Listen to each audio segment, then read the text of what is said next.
We could call Purim the candy or sweets and junk holiday of the year for the Jewish people. And you might be thinking that, yeah, we do eat a lot of sweets and junk on Purim, and the kids do too. But hey, it's once a year. What's the big deal? But here's the thing, it is a big deal because today, every day, all year long, we are eating and consuming more sugar and ultra processed foods than ever before. So now, this like Purim sugar and junk binge, it's coming on top of this excess consumption that we are doing that we didn't do 20 or 30 years ago. So yes, it really is a big deal. And this is why I'm making this video, because there are very simple, easy to apply ways to lower the consumption of your sugar and ultra processed foods on Purim without feeling deprived or like it's taking away from the holiday celebration. It just means sort of paying attention to certain things that maybe you didn't pay attention to before.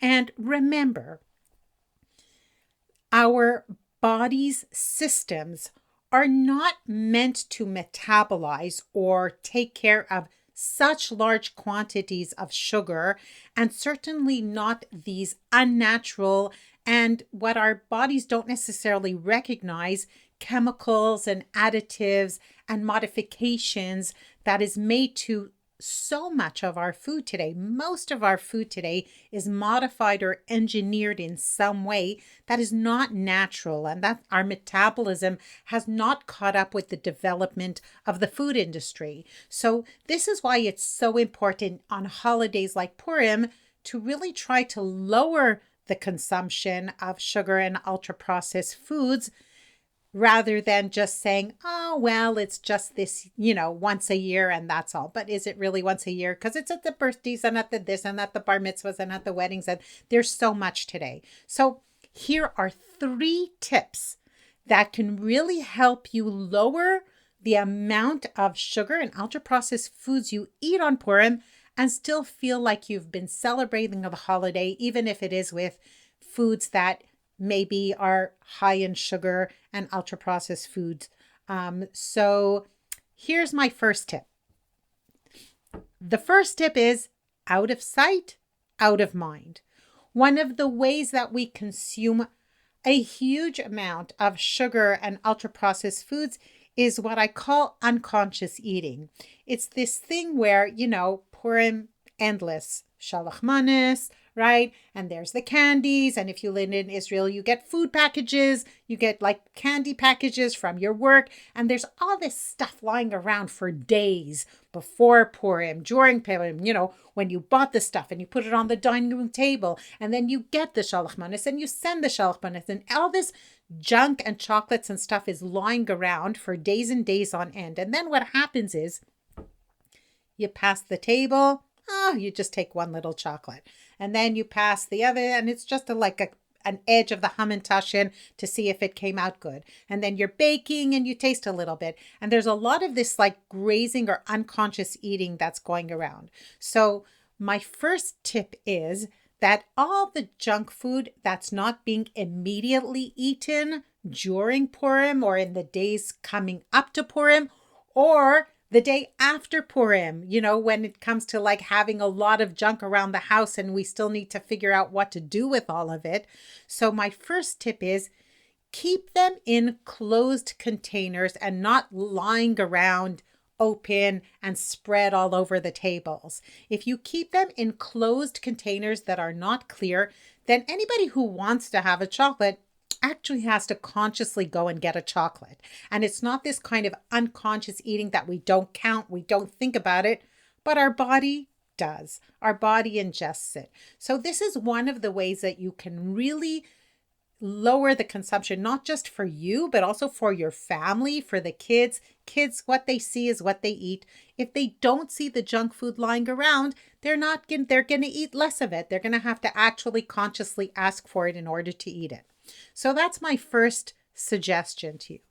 The second suggestion I want to make, and this is something where you can actually promote healthy eating for you, but also for the people that you're making the shalach manas for your kids, etc. And this is also something that you can apply not just during Purim, but also over the rest of the year.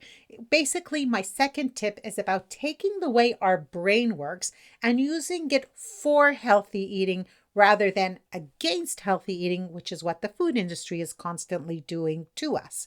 So, one of the things that makes us eat more than we intended or eat larger amounts than we actually need to is if there is a very large variety of foods around. The more kinds of food, the more different things there are on the table, the more we want to taste them. Why do you think there are 200 flavors of, I don't know, whatever, ice cream, Ben and Jerry's or whatever it is, and why there's a flavor of the month and why they come out every month with new flavors of yogurts? Because variety makes us want to have more. So let's use that in a positive way. You go for bigger amounts and less variety. So if, for example, you are getting a bag of chocolates, get a bag of chocolates that is the same kind of chocolate, put 2 or 3 in, rather than putting in 2 or 3 different kinds of chocolate, because then the kids who get the shalach manas want to taste each kind of chocolate. But if there's 3 of the same kind, then they'll only have 1 or want to taste 1 rather than 3. Same thing about the desserts that you're serving at the Purim Suda, or maybe the, high carb, like high fat, like, if you're serving burekas rather than serving 4 kinds of, or ordering burekas rather than ordering 4 different kinds of burekas, order just 1 kind and have some healthy options on the side. The other thing is put also healthy options into your shalach manas. Like using the money, instead of buying a fancy chocolate, buying a fancy fruit like a pineapple or something, that people wouldn't splurge on for themselves, like fresh blueberries here in Israel are very expensive. Things like that is a very nice way to show that we want to, through food, we want to express affection, and yet we can still help people stay healthy. So our second one is go for bigger amounts and less variety rather than the other way around, small amounts and a huge variety of different kinds of foods. So that is my second tip for you.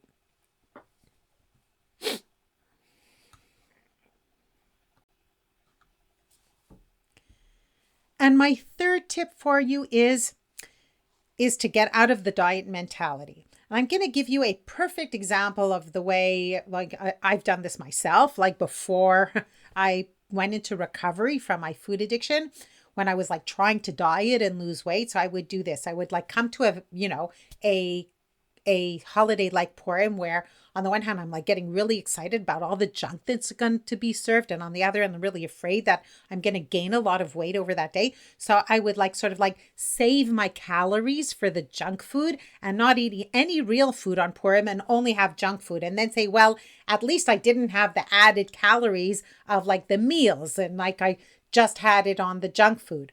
Worst thing you can do from a metabolic point of view, because when we're eating high sugar, ultra processed foods on an empty stomach, it shoots our blood glucose to the roof. It makes our body become much more inflamed than if our body is receiving that on when it's already gotten at least some nutrients. And what you do eat is just as important, if not more important, than what you don't eat or what you're limiting.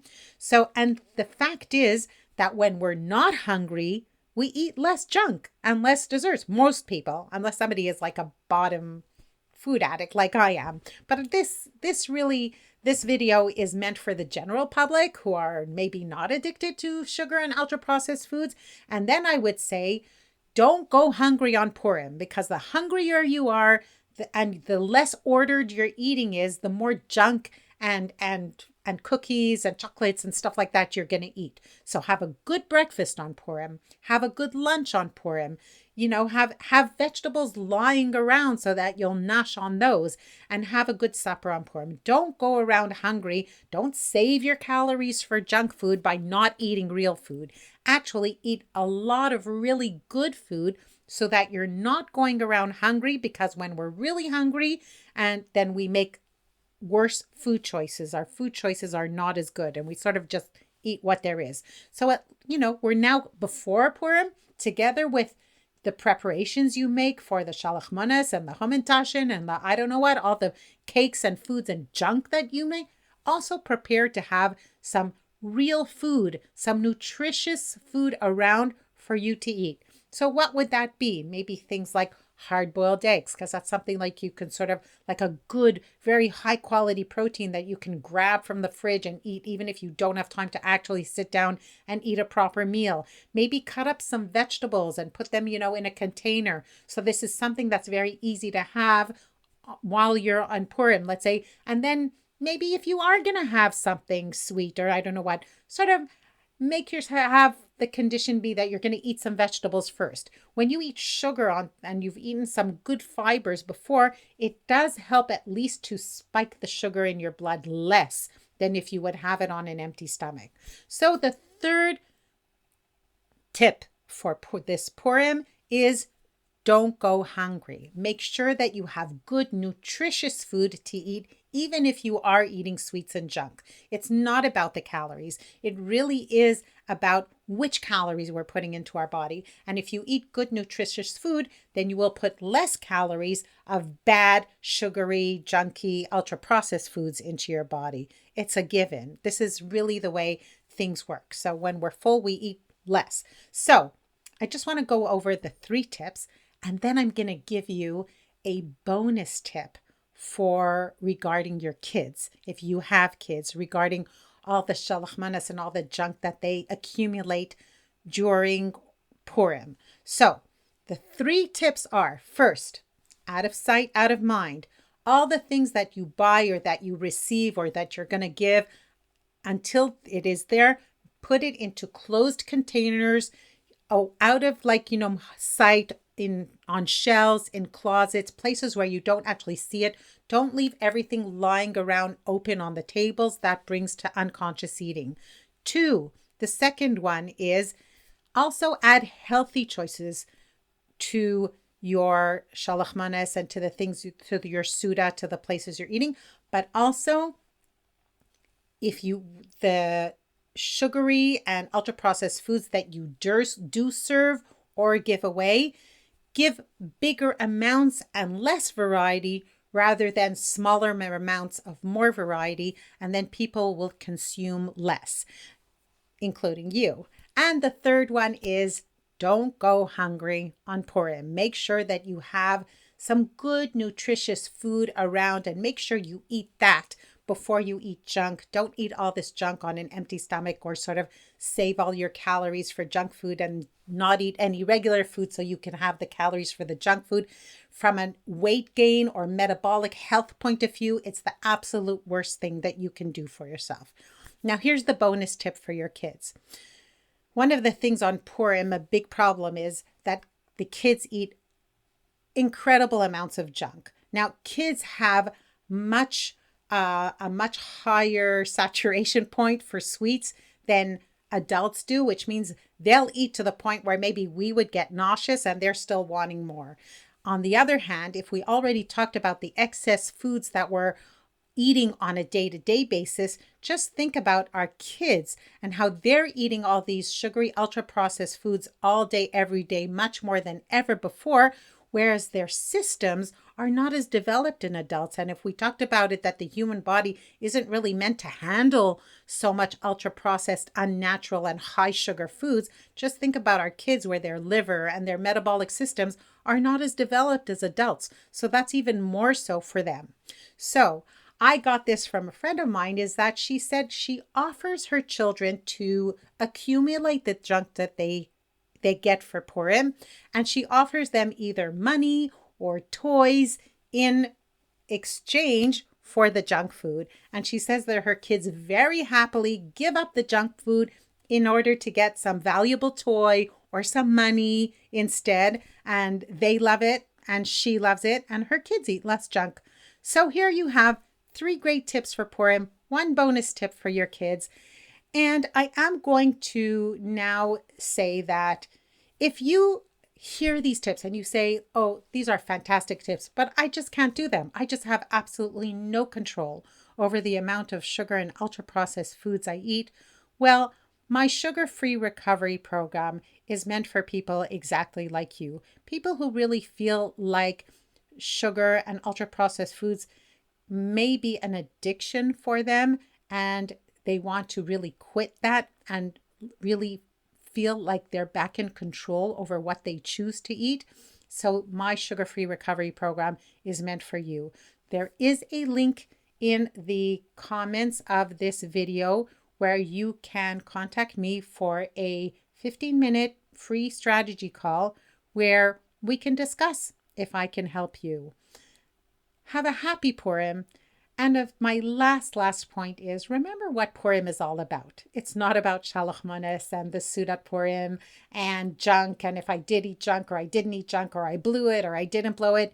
It's about the miracles of this holiday. It is about how even though things were looking really, really horrible for us, at the end of the day, Hashem took care of us and the miracles happened and we overcame.